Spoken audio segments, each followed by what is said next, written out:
Coco Martin sobrang proud sa sarili niya dahil sa Love or Money movie.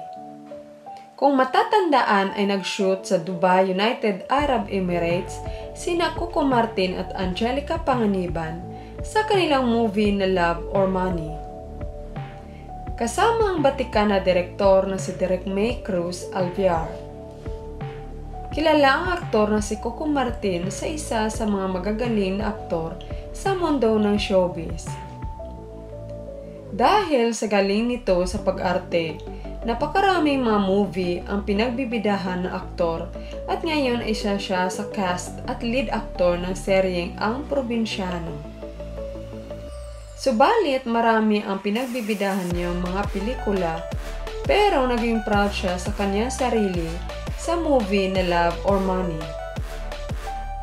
Ayon sa direktor na si Derek May Cruz Alvear, ay mayroong kota sa English word ang aktor.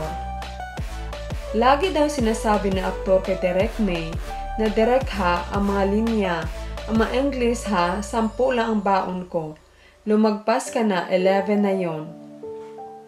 Pagkatapos ng shoot, sinabi daw ng aktor kay Derek May na direct sasabihin ko sa lola ko na pinaka-proud ako sa pelikulang ito. Ang dami kong Ingles. Ayon sa isang source, hindi lang si Coco Martin ang proud kundi pati din ang kanyang rumored girlfriend na si Yassi Pressman. Ayon sa mga netizens, magaling mag-Ingles si Coco Martin. Dahil andyan ang mahal niya at rumored girlfriend na si Yassi Pressman na laging nakasuporta sa kanya. Marami na ang excited na mapanood ang Love or Money na ipalabas na this coming March 12, 2021. Kaya ating panoorin ang short video clip, sigurado mapangiti kayo ni Leon or Coco Martin in real life.